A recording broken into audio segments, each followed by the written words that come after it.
अभी हमने देखा ब्रिटिश रूल में इंडिया में बहुत बड़े पैमाने पर पेड़ काटे जा रहे थे। कुछ समय बाद ब्रिटिशर्स की फटने लगी कि अगर ऐसे ही पेड़ कटते रहेंगे तो फॉरेस्ट तबाह हो जाएंगे। तो ब्रिटिशर्स ने एक इंसान को बुलाया जो इन मामलों में एक्सपर्ट था। तो उस जर्मन एक्सपर्ट का नाम था डाइटरिच ब्रैंडिस। लगता है बहुत ही रिच डाइट लेता था, तब इसका नाम डाइटरिच पड़ा। पता नहीं जर्मन में शायद अलग बोलते होंगे, डीट्रिच, डेट्रिच। तो इसको इंडिया का पहला इंस्पेक्टर जनरल ऑफ फॉरेस्ट बनाया। तो जब वो इंडिया आया तो उसे एहसास हुआ कि यहां तो एक प्रॉपर सिस्टम बनाना पड़ेगा, रूल्स बनाने पड़ेंगे और जो फॉलो नहीं करेगा उसे सजा मिलेगी। तो अब जो मैं बताऊंगा उसे थोड़ा ध्यान से सुनना। ब्रैंडिस साहब ने 1864 में इंडियन फॉरेस्ट सर्विस सेटअप करी और 1865 में इंडियन फॉरेस्ट एक्ट लागू करने में मदद करी। 1906 में देहरादून में इंपीरियल फॉरेस्ट रिसर्च इंस्टीट्यूट बनाया गया। यहां पर एक सिस्टम के बारे में पढ़ाते थे जिसे साइंटिफिक फॉरेस्ट्री कहते हैं।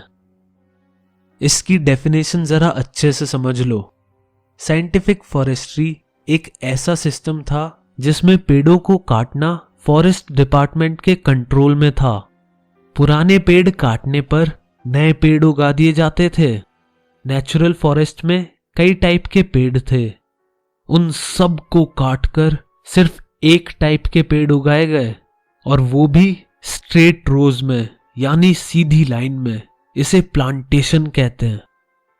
तो फॉरेस्ट ऑफिशियल्स सर्वे करते थे कि कितना फॉरेस्ट का एरिया है, कितने तरह के पेड़ हैं, और फिर हिसाब लगाते थे कि हर साल कितने पेड़ कटेंगे और फिर उनकी जगह कौन से और कितने पेड़ उगेंगे। साइंटिफिक फॉरेस्ट्री में यही सब था। मैंने बताया था इंडियन फॉरेस्ट एक्ट 1865 में इनेक्ट हुआ था, यानी लागू हुआ था, और इसे 2 बार अमेंड किया गया। दोस्तों, अमेंड बोले तो किसी लॉ में थोड़े से चेंजेस करना। तो एक बार 1878 में और दूसरी बार 1927 में अमेंड हुआ। तो 1878 में फॉरेस्ट को 3 कैटेगरीज में बांटा गया। पहला रिजर्व्ड, दूसरा प्रोटेक्टेड और तीसरा विलेज फॉरेस्ट। विलेजर्स को रिजर्व्ड फॉरेस्ट से कोई भी चीज अपने पर्सनल यूज के लिए लेना अलाउड नहीं था। रिजर्व्ड फॉरेस्ट को बेस्ट फॉरेस्ट भी माना जाता था। तो इस काम के लिए विलेजर्स प्रोटेक्टेड और विलेज फॉरेस्ट का इस्तेमाल करते थे। प्रोटेक्टेड फॉरेस्ट में एंट्री के लिए गवर्नमेंट की परमिशन लेनी पड़ती थी और विलेज फॉरेस्ट विलेजर्स के लिए था, जहां से वो अपना सामान लेते थे। तो हर फॉरेस्ट से रिलेटेड एक एक पॉइंट ये याद कर लेना। तो अब देखते हैं इन लॉज का लोगों पर कैसा इफेक्ट हुआ।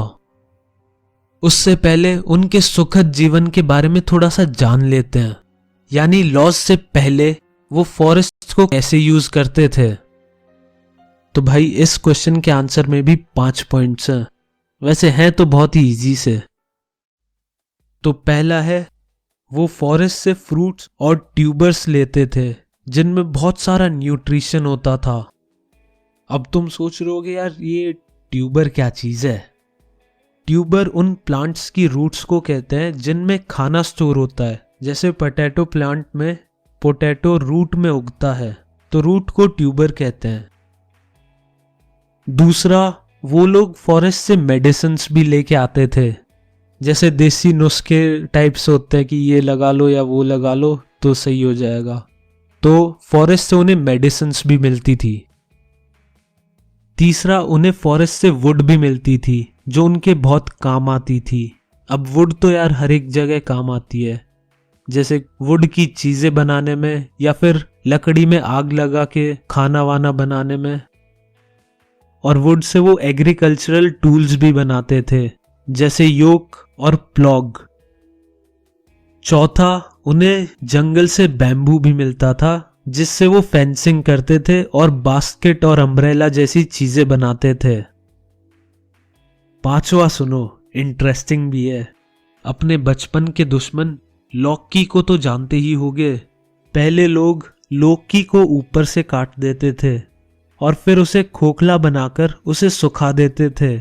फिर इस चीज का इस्तेमाल एज अ वाटर बॉटल करते थे।